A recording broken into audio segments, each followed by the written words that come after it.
Hi, my name is Clare and I'm the mother of 3 teenagers with FASD. I'm Jessica, a PhD researcher specialising in educational interventions for children with FASD. And together we are the hosts of Spotlight on FASD, the UK's first podcast dedicated to shining a spotlight on fetal alcohol spectrum disorders. FASD is a condition caused by prenatal alcohol exposure that affects hundreds of thousands of children across the UK. And we're here to bring these conversations out of the shadows and make sure that no one living with FASD feels alone. Hi and welcome back to Spotlight on FASD. This is our first episode where it's us in the new year in 2021, the year that's going to be so much better than 2020. Might not be getting off to the best start, but it is going to be better. It's all about the vaccine. So it's lovely to be back. We've got lots to share. But we just thought we would start off our first recording of the new year. We couldn't not address the fact that we have started off our year as parents, as carers, as professionals, back in lockdown. And this time, closed school lockdown. So we just wanted to talk about that, try and calm some very, very well. Friday, it's going to be the end of the week when you listen to this. There will be some frazzled nerves listening to this podcast. We want to try and calm those a little bit and just kind of normalise the fear and the panic and make you feel a little bit better. That's the plan. And we've got some hints and tips and things that will hopefully help ease this whole new lockdown world for you if you're living with FASD. We're trying to make it a bit better. We did an episode on lockdown and FASD in season 1. I think that was lockdown 2 November. So all of that still applies, and we just want to build on that and bring a little bit of positivity. And for our international audience, what's going on in the UK, if you haven't checked in, Brexit. Also, lockdown 3. We are back in a full national lockdown. Schools are closed. We are in our houses. So, bring you up to speed. I think the big curveball, although most people were seeing it coming and everyone was kind of like, schools are not going to reopen. They're not going to reopen. But then it got to the day before schools were going to reopen. Oh, well, there must be. And then there weren't. So, and we know in FASD terms, plan and routine and knowing what's going to be happening is crucial to everything. And I think one of the things that before we started to record, I was talking a little bit to Jessica about this. One of the main things that I think is different this time with the whole school closure part of this lockdown is the fact that a lot of our children might have EHCP, so education healthcare plans, classed as vulnerable children. And in the first lockdown where the schools were closed, a lot of our children and young people were able to access their education because they were kind of a little protected group with part of the vulnerable children along with the special educational needs. And this time, I think it seems glaringly obvious that it's not as straightforward as that this time. There are a lot of special schools that haven't opened. And I think it's largely down to the fact that the decision was made so late in the day that they haven't had any time to prepare. But there are a lot of people who would, last time their children were still able to access school, who haven't been able to this time. Yeah. I know my daughter's school hasn't been open this week. And along with that comes I've been in lots of conversations over the last week or so with families, and I think it's either one, you firmly sit on one side of the fence or the other. Not going to school either makes life an absolute misery, makes life dangerous. Children can't cope with it, and the parents and carers are really struggling to cope. It's either like that, or it makes life 100% easier overnight. And I think I feel for both sides of that coin, because I think that, I don't know, it's just so tricky to get the balance right for everybody. But I think that I've definitely noticed a lot more people who were able to go to school last time haven't been able to get in this time. And I don't know if that's going to start and change, but that's a tricky one this time.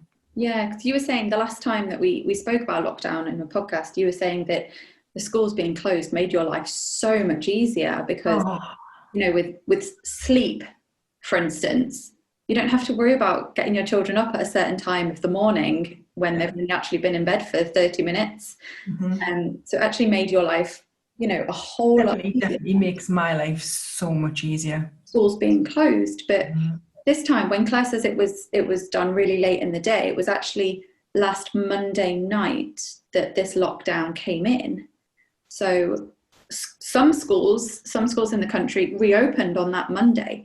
The message on the Sunday night was that schools are opening. So for the schools that were scheduled to open on the Monday, they still did. And then Monday night, everything changed. So for some children who had 2 weeks off over Christmas, went back to school for one day and are now in lockdown, and there's talk of schools not reopening before the February half term. And there's talk of this lockdown going on until the end of March. So in terms of planning for those, those children that are like, oh, you're going to school, you're not going to school, and it, particularly for children with FASD, that's very, very confusing. There are just no answers. It's confusing for adults, but for children who need to know what's going on and who need that reassurance that their parents and caregivers have got it, they've got the plan, and that it's all safe and secure, and we know what's happening and can reassure them, suddenly that's been taken away. And as Claire said, things were very different last time, and they had the education hubs. Has that not happened this time? I don't know. I don't see. Because I kind of access special school and then a different education provision. So kind of normal going to school every day hasn't been part of our lives for years now. So to a great extent, our lives haven't. I feel like I've been in training for a pandemic for about 5 years now. Yeah. So I feel like I'm fully trained for it. Our lives aren't drastically different. So I think that I just know from a lot of my friends who are teachers, have been talking to them quite a bit. That I think it was just so chaotic, and I think through FASD lens, so looking at it through the way that our children would process it, the fact that a lot of them were in school on the Monday and the decision and the announcement wasn't made until after. It was early Monday evening, so the teachers didn't even have the chance to prepare the children who were in on Monday that you're not going to be back, to kind of reassure them and prepare them. So I think that we're all, and we're not all in the same boat. We're all in the same storm. I know there's so much of this going around, isn't it? We are not remotely in the same boat, but we're all in the same storm. And I've seen a gorgeous Charlie Mackesy, he does all the beautiful illustrations. Love the book. Saying that it was that we're getting tired of the storm, and storms get tired too. So yeah, we're not all in the same boat, but we are in the same storm. And the one thing that the bulk of us have found ourselves in a situation, me included, which wasn't the case for me the last lockdown, that home school, and my children have been home from school for a long time, and I've been doing lots of learning, but there has never been any expectation or any pressure on me to be doing that learning in a particular way, in a particular order, at a particular time, and to be doing some of it live, and the stress of it is pretty immense.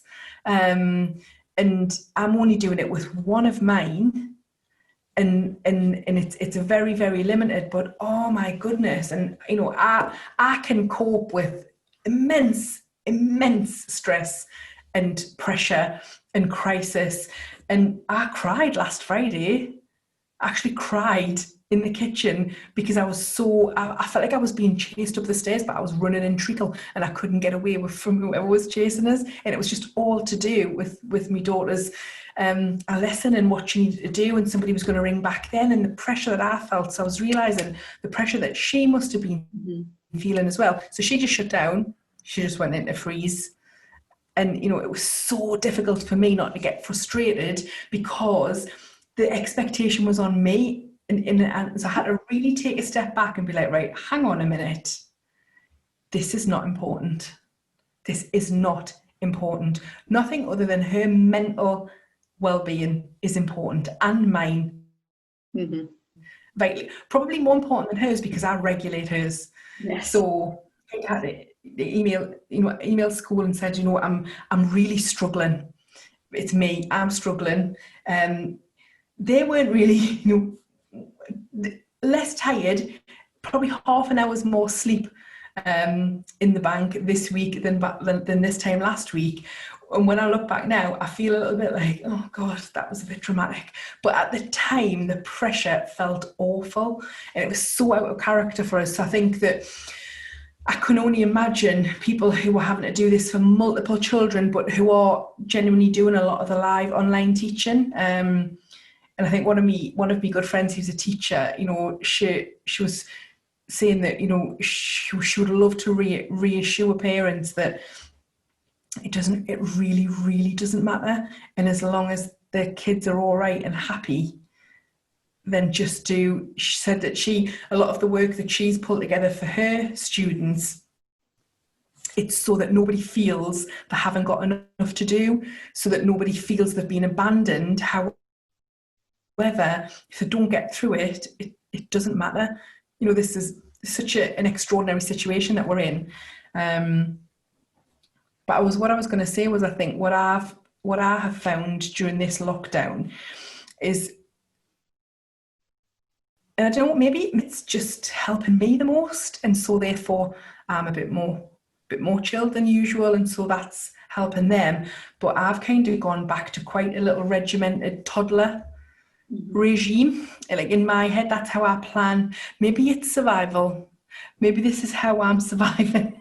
Like maybe it's all for me, but I've got me, you know, like snack breaks, Netflix, you know, just gaming, everything kind of scheduled and with little bits of learning. And I'm being really creative about that. Little bits of learning dotted throughout, but snack breaks, moving about, getting outside.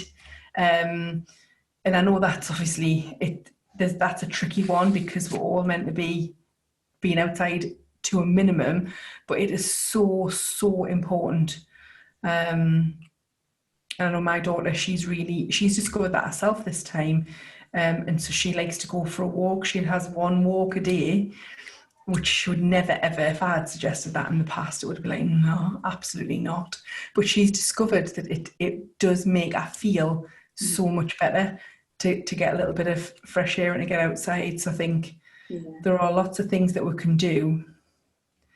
And I don't want that to sound really patronising and like, this is how you need to structure your day. No, you need to find a way to survive, because that is what we're doing at the minute. Let's nobody beat around the bush. We are just surviving a pandemic, and that's our top priority. If anything else has the room to fit into that, well, let it fit in. But if it doesn't matter.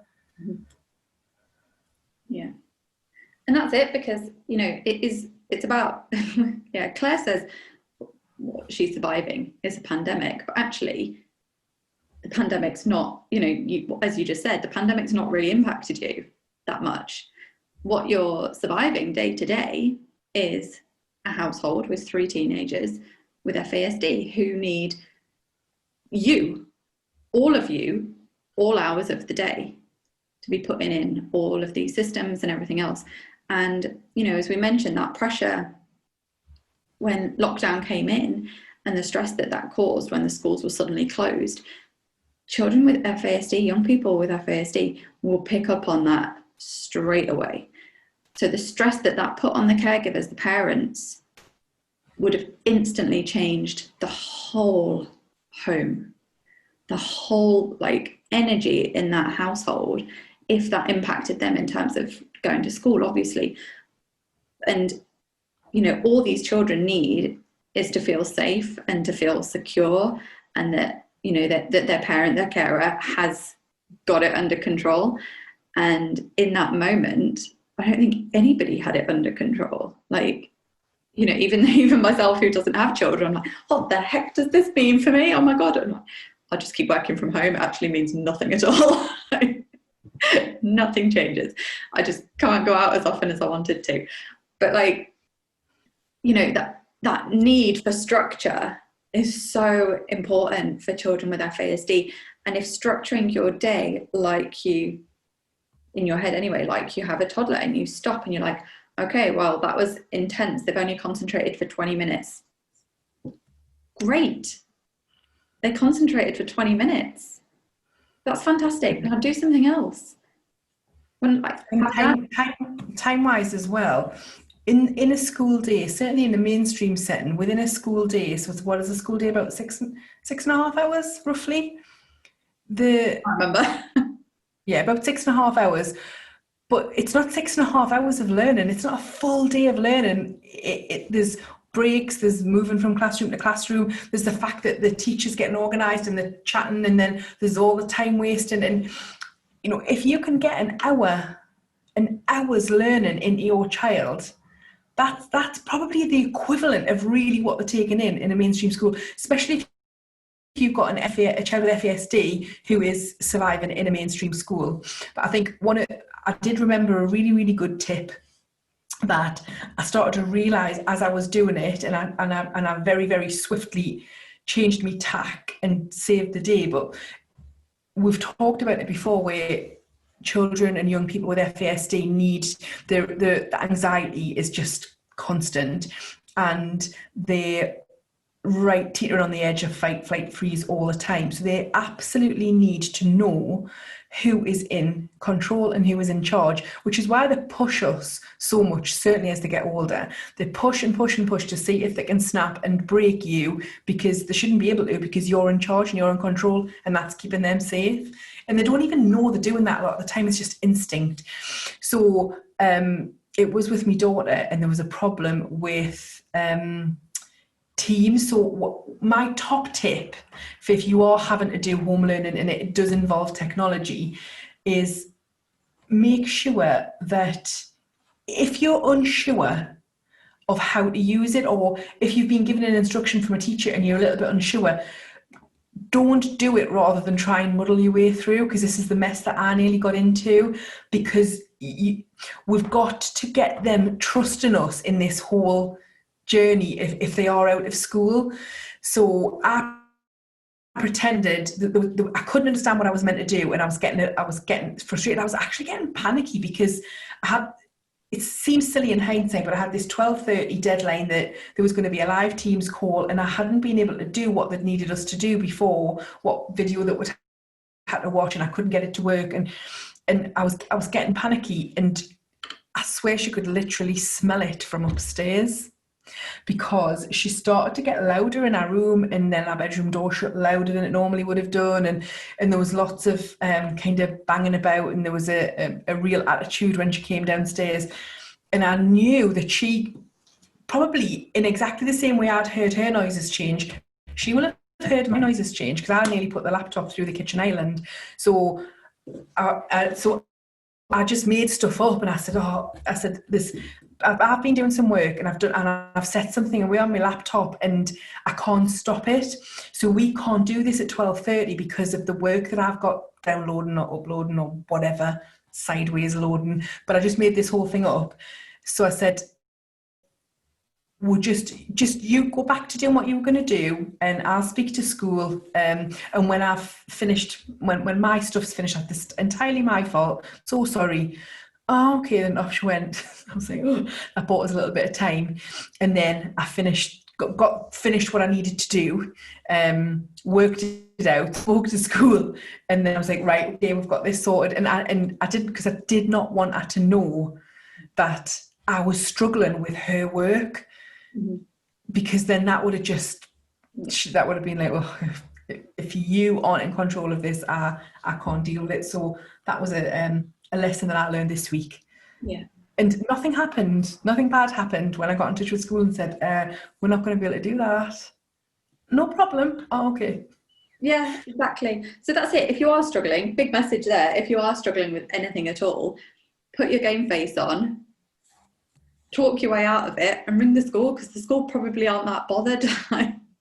We can't speak for all schools. Some schools are very bothered, and I feel very sorry for you if you're experiencing that, because it's like dealing with it at work, and it gets tough. But keep the game face on. Like, they can't, you can't let them see the panic. Not saying lie, but just lie. Exactly.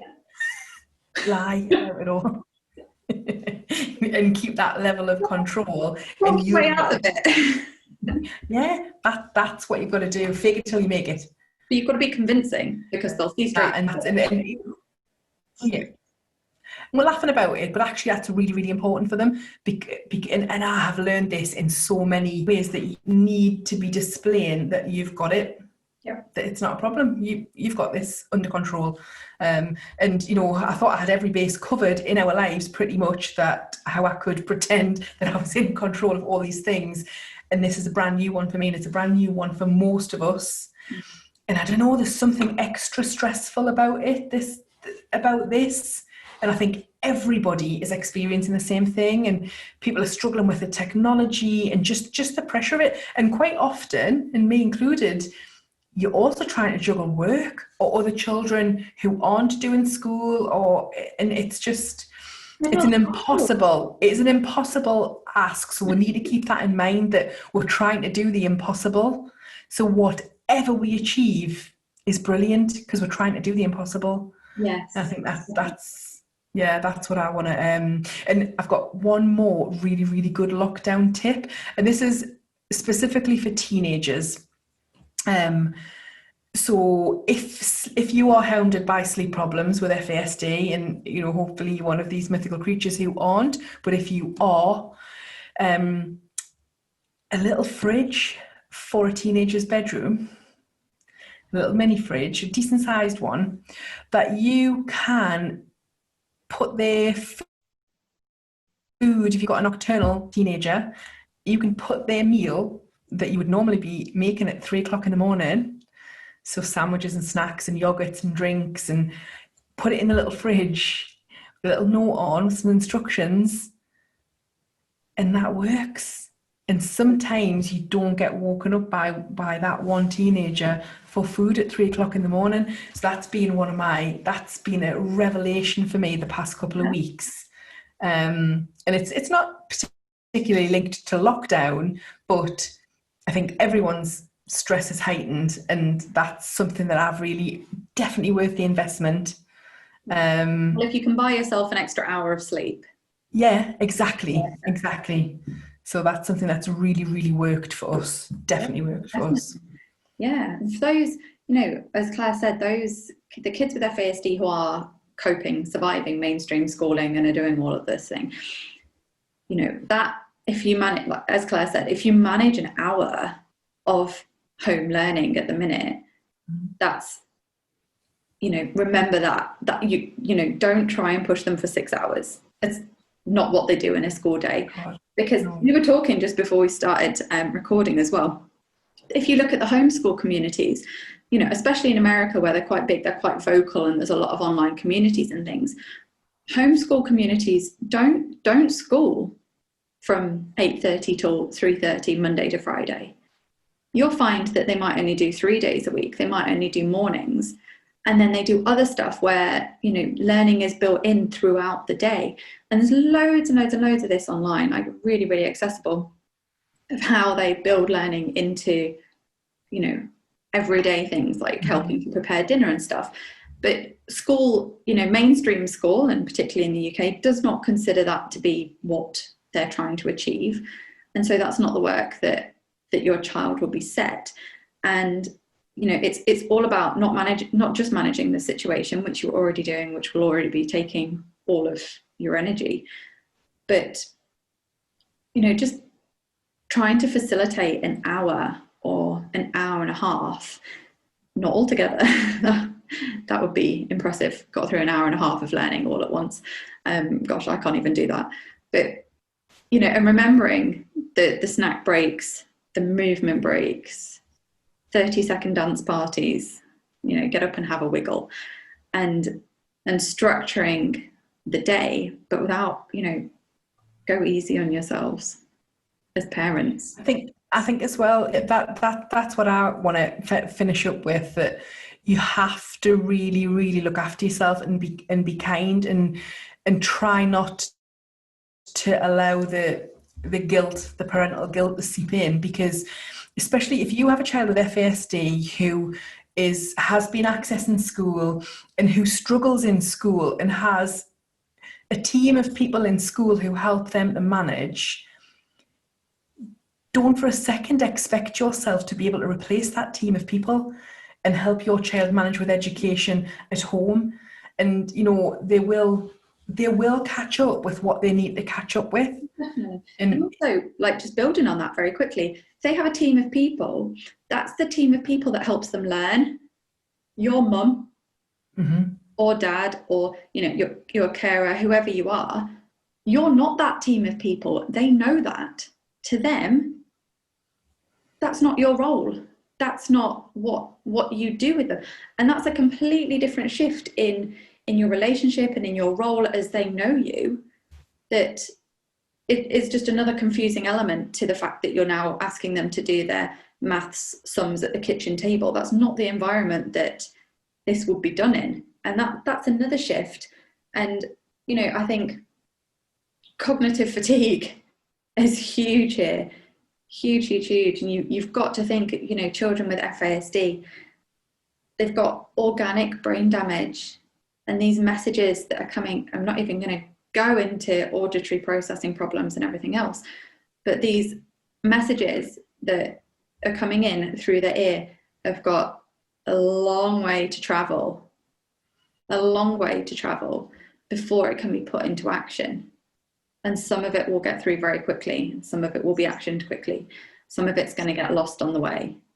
And some of it, they'll have got distracted by a beam of light and be staring out the window and acting like you're not even existing next to them at all.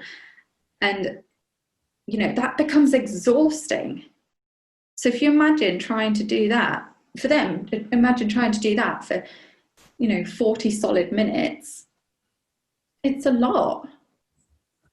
It's a lot, and that needs to be managed, and that, you know, they need those breaks. If they are surviving in mainstream, then, you know, fantastic. If they're doing well anyway, that's fantastic. But, you know, for a lot of them, there's a lot of struggles there that we don't see, and they will come out as behaviours that make your life a lot harder that day. So it's. And I think it's important to recognise that it's easy to say you've got to be kind to yourself.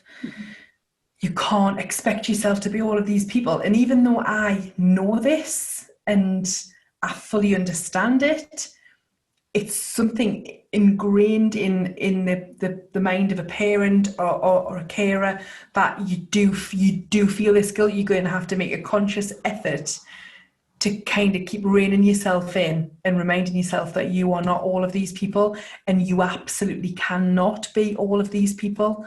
And that you've just got to stay as, you know, drink as many cups of tea as you need, and you take as many breaks as you can to be able to do what you need to do. Hide in the bathroom as often as you can, as safe as it can be, for as long as you can.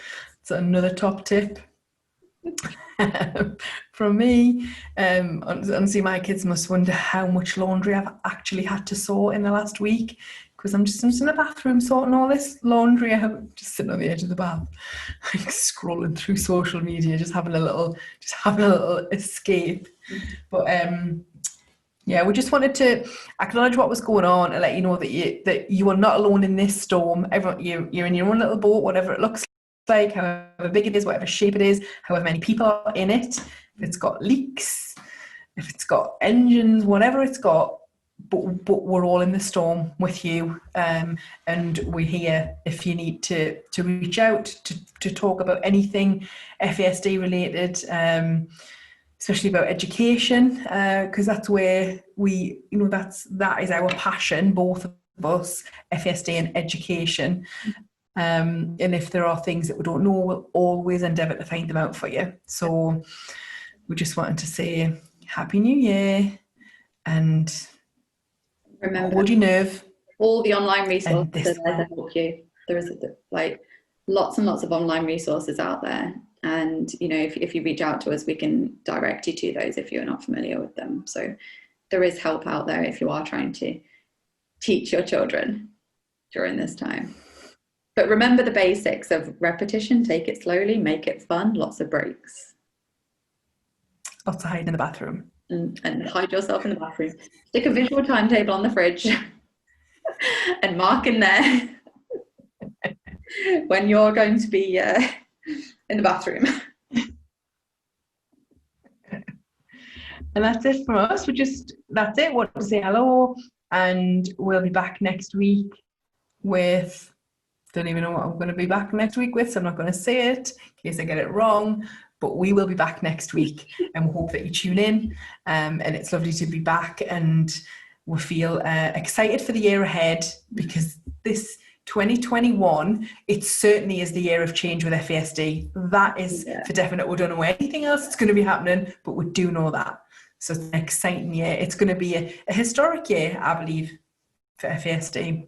It is. We've got a lot coming. Yeah, we've got a lot of really exciting stuff coming for this season. So yeah, very exciting. And that's all.